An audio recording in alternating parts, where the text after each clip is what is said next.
Today, I'm going to be doing my TBR list for March.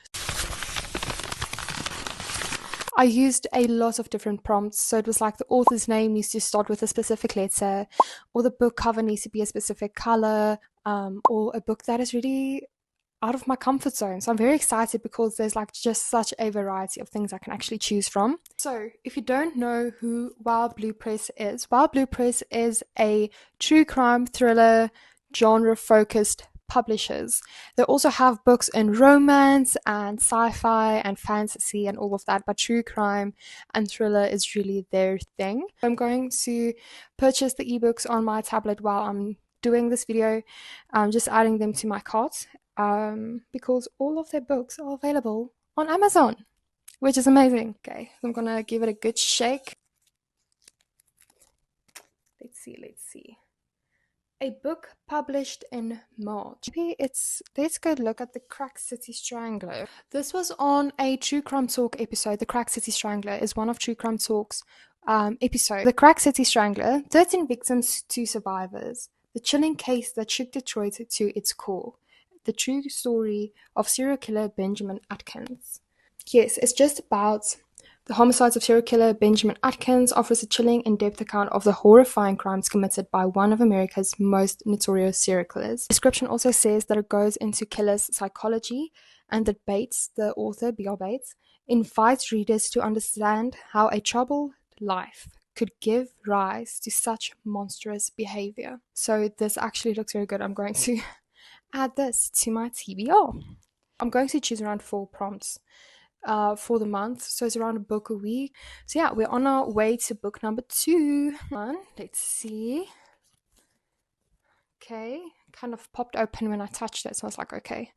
A thriller set in a small town. Okay, I already know one that I could have read, but I already read it, so I can't read it anymore.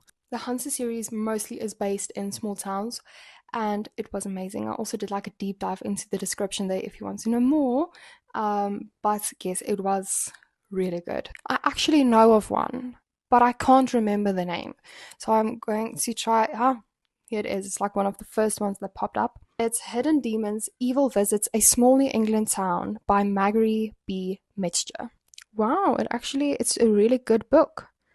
Is a reader's favorite book award finalist. Let's see what it is all about. January 7th, 1994, residents of Berkshire Hills woke up to a typical snowy winter day in the majestic woods of western Massachusetts. The day a trial began for college student Wayne Lowe, who celebrated his 18th birthday by purchasing an assault rifle and opening fire on campus, killing 2 and wounding 4 others. Oh my word, that was just like such a plot twist when I was reading this. It was like, I did not expect that like at all. That was like just like so integrated into a normal sentence. It was like, bam. Another young girl narrowly escaped being abducted at gunpoint on her way to school. All these events appeared unrelated, and it seemed to police agencies and local residents that the world had suddenly gone mad. After all, they told each other, these things don't happen here.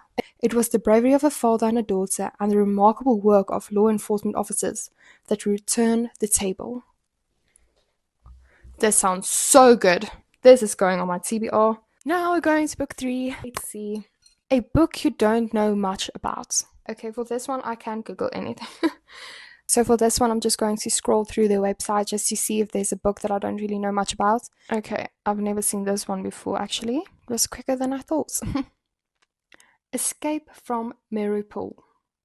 A survivor's true story. So the prompt was a book I don't know much about, and this book just popped up and I haven't seen it anywhere, and it is a distinguished favorite independent press award winner. It looks like it in 2023 at the Gabby Book Awards. So I don't know, let's see what it's about.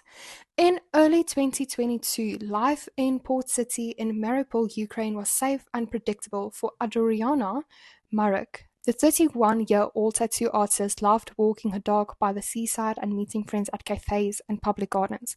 But all that changed on February 24, 2022, when Russian President Vladimir Putin launched his special military operation. Adoriana was forced to hide in a filthy network of basements and underground tunnels. For more than a month, under deafening, round-the-clock bombardment, she handled with the little food or water and no heat, surrounded by groans from the sick and the smell of death. She decided to escape. Okay. Oh my goodness, just imagine this. So the author of Hidden Demons, the one I just added to my TBR, also wrote a review on or insight on the book. If she says this book is good, then I believe her. So I'm going to add this one to my TBR as well. It's just so different of any of the other books that I've added. So yes, I love a true story. That is something I absolutely adore. We're going to the last book. Let's see what we find. Okay, let's see. A true crime book under 250 pages.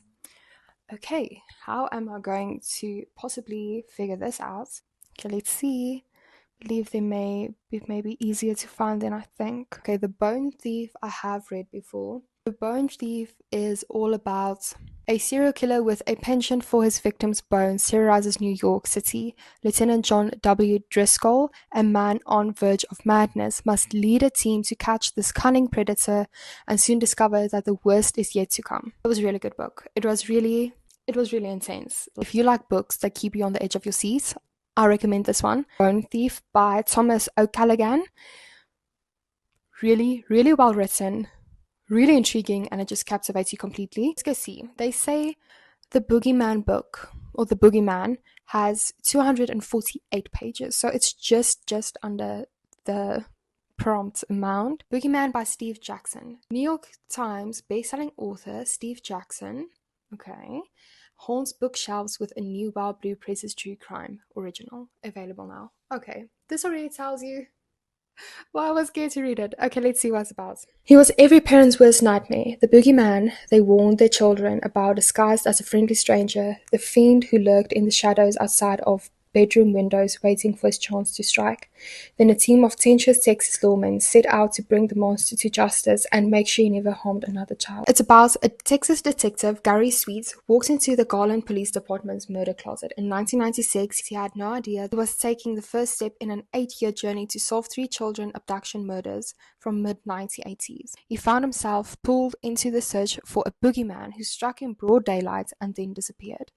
Along the way, Sweet gained an odd assortment of allies, from prison inmates to other law enforcement officers. Together, they'd have to determine if informants could be trusted when they came forward with reports of a man who boasted about committing up to 50 abductions and murders. And then find the one victim said to have survived the encounter with the monster. Will they be able to put together a case against David L. Penton, whose depredations not only devastated the families of his victims, but the lives of lawmen who pursued him, and finally leading them to a dramatic showdown with the boogeyman. I'm going to add this book to my TBR.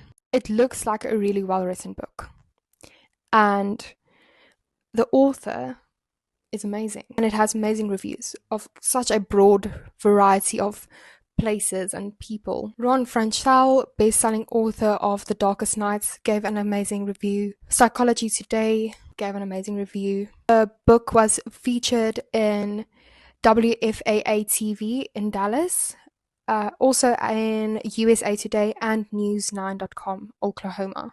And it fits with the prompt, so I don't have any excuse. So let's quickly remind ourselves of the TBR for March. So the first one is The Crack City Strangler, the homicides of serial killer Benjamin Atkins, Murders in the Motor City, Book 2 by B.R. Bates. The second one is Hidden Demons, Evil Visits a Small New England Town, a true crime story by Marguerite B. Metzger. Third one is Escape from Mirapole, a survivor's true story, Adriana Marek, as told to award-winning author Anne K. Howard. The last one is Boogeyman.